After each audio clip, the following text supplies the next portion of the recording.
Cloudera recently launched the Cloudera Private Link Network, a service designed to provide secure internet-free connectivity across multi-cloud environments.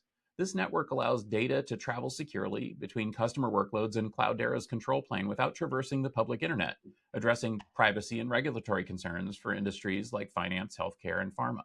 By using services like AWS Private Link and Azure Private Link, the Private Link network enables consistent security across cloud providers, reducing the complexity of cross cloud setups and lowering the costs by simplifying network management. But for more on this story, let's turn to Mitch Ashley from the Futurum Group, who's studied the issue in detail.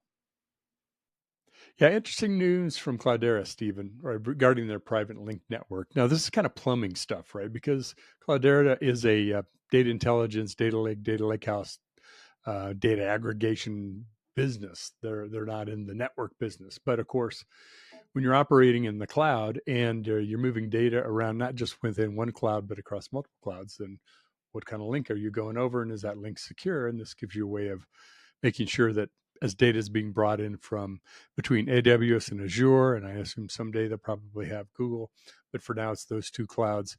You're doing it in a secure manner, so you can check off the box and make sure that you're compliant with protecting the data, both that it's not going anywhere that it shouldn't between those two clouds, and also that it's secure, it's been encrypted, etc. And you have a way of managing that. I think a couple other notable things about it is, one is it sounds like it's pretty easy to set up. There's a command line interface and kind of self-service. It doesn't take a lot to configure it, which is not unusual for cloud services. So I would, you would hopefully expect that. It's good to see.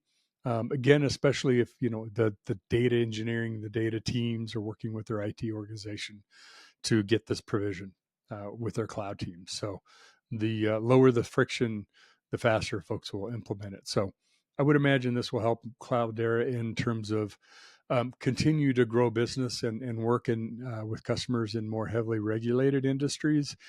Financial services, of course, there often is a mix there of what's in the cloud, what's on-prem, or possibly in multi-cloud, as well as, of course, healthcare. And you can kind of think of the typical players.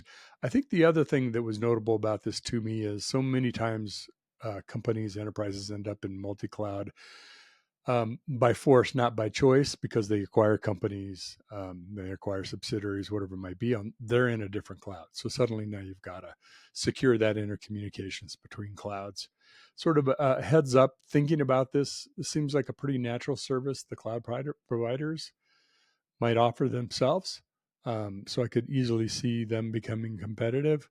There are other alternatives. It also gets to be a little bit confusing about, what about CASB and the interconnection between SaaS applications, and does that go over this link, or using API calls to get into whatever the SaaS application is to export data, and is that part of a CASB managed security application, or is that done over this private link network, or both?